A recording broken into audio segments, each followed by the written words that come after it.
Hello friends, car driving டிப்ஸில் நம்ம முக்கியமாக பார்க்குற இந்த வீடியோ பார்த்தீங்கன்னா, டிரைவர் சீட்டில் நீங்கள் உட்கார பொசிஷன் வந்து ரிலாக்ஸ்டாக இருக்கணும்.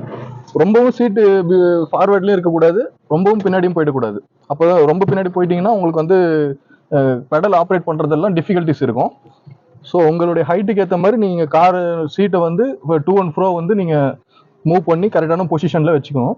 ஸோ இந்த டிஸ்டன்ஸ் வந்து நீங்கள் கரெக்டாக உட்காந்துருக்கீங்களா அப்படின்றத நீங்கள் தெரிஞ்சுக்கிறதுக்கு நீங்கள் உட்காந்துருக்க பொசிஷனில் உங்களுடைய கை நீங்கள் வந்து இப்படி ஸ்டேரிங் வீல் மேலே வச்சிங்க அப்படின்னா உங்களுக்கு வந்து இந்த ரிஸ்ட் இந்த போர்ஷன் வந்து ஸ்டேரிங் வீலில் இந்த இடத்துல வரணும்.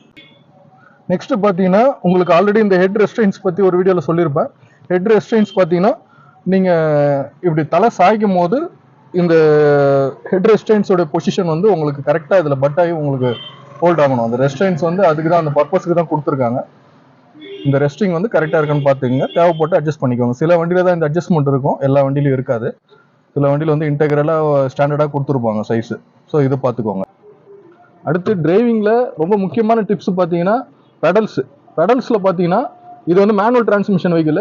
பொதுவாக மேனுவல் டிரான்ஸ்மிஷன் வெஹிக்கிளில் தான் வந்து 3 பெடல் இருக்கும்: ஆக்சிலேட்டர், பிரேக்கு, கிளச்சு. ஏபிசி அப்படின்னு சொல்லி நீங்கள் டிரைவிங் ஸ்கூல் போனவங்களுக்கு தெரியும். பட் ஜென்ரலாக நம்ம சொல்கிறோம் ABC: accelerator, brake, clutch. Automatic transmission வெஹிக்கிளில் உங்களுக்கு கிளச்சு கிடையாது, ஆக்சிலேட்டர், பிரேக் மட்டும் தான் இருக்கும்.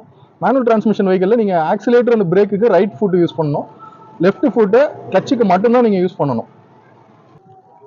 ஸோ இதில் பார்த்தீங்கன்னா நீங்கள் பெடல்ஸை ஆப்ரேட் பண்ணும்போது நீங்கள் வந்து செப்பலோ இல்லை வந்து ஷூஸோ போடாமல் நீங்கள் பேர் ஃபுட்டில் நீங்கள் வெஹிக்கிள் டிரைவ் பண்ணும்போது உங்களுக்கு ஒரு சேஃபான ஒரு டிரைவிங் எக்ஸ்பீரியன்ஸ் நீங்களே ஃபீல் பண்ணுவீங்க.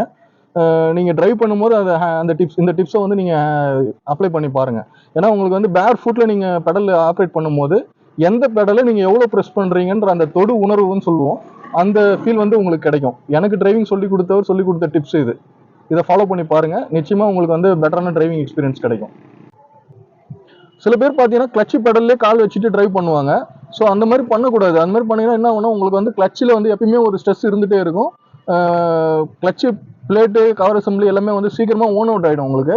இது இல்லாமல் உங்களுக்கு வந்து வண்டியுடைய கிலோமீட்டரும் வந்து உங்களுக்கு வந்து பெட்டரான கேஎம்பிஎல் கிடைக்காது, மைலேஜ் வந்து ரொம்ப கம்மியாக கிடைக்கும்.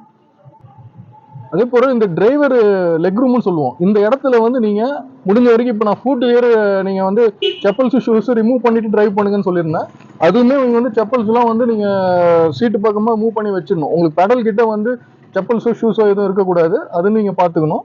அது மட்டும் இல்லாமல் வாட்டர் பாட்டில்ஸு அந்த மாதிரி தேவையில்லாத எதுவுமே வந்து இந்த இடத்துல டிரைவருக்கு டிஸ்டர்பன்ஸாக இருக்கக்கூடிய பொருள் எதுவுமே வந்து டிரைவருடைய லெக் ரூம் ஏரியாவில் இருக்கவே கூடாது. இது போல நிறைய ஆட்டோமொபைல் டிப்ஸ் தெரிஞ்சுக்கிறதுக்கு நம்ம ஸ்ரீமோட்டோ சேனலை லைக் பண்ணுங்கள், ஷேர் பண்ணுங்கள், சப்ஸ்கிரைப் பண்ணுங்கள். தேங்க்ஸ் ஃபார் வாட்சிங்.